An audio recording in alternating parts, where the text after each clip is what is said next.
त्याप्रमाणे या ठिकाणी आपण ज्यांना आमंत्रित केलेले आहे असे कोर्स सोनवणे मॅडम.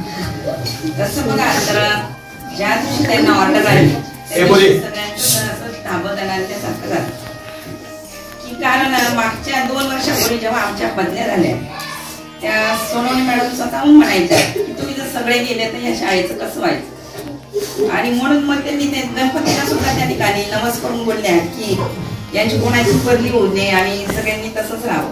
बाप्पाने ऐकलं पण आणि तसे 2 वर्ष पडले. पण अचानक आता या ऑगस्ट मध्ये 10 तारखेला त्यांना जेव्हा प्रमोशन मिळालं आणि प्रमोशन मिळाल्यानंतर आपण म्हणतो की दोन्ही डोळ्यामध्ये एकामध्ये आसू आणि एकामध्ये आसू असं सगळ्यांच्या डोळ्यामध्ये दिसत. या ठिकाणी सांगताना मी एवढं सांगेल की आम्ही सगळे 18 मध्ये आलो आणि 18 मध्ये आल्यानंतर आमचे इतके ऋणानुबंध आपल्या सगळ्यांमध्ये इतके जुळले गेले की वेळ कसा गेला तो समजलाच नाही. आणि या दोघांकडून शिकण्यासारखं खूप काही आहे. तर कोर बापू जर बघितलं तर कोर बापू म्हणजे आम्ही तो म्हणायचो की या शाळेचे ते मोठे आधारस्तंभ. त्यांच्याकडे काही मागितलं तर ते सांगणार ना मॅडम घेऊन या.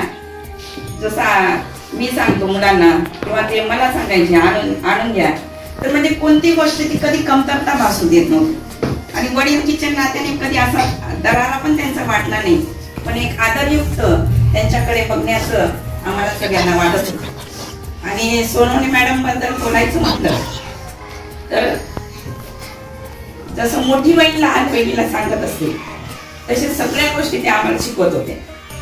सगळ्या गोष्टी त्यांनी आमच्याकडून करून घेतल्या आणि त्यांच्याकडून जो प्रेमळपणा आहे प्रामाणिकपणा आहे तो अतिशय घेण्यासारखा आहे. एवढंच मी या ठिकाणी बोलेन.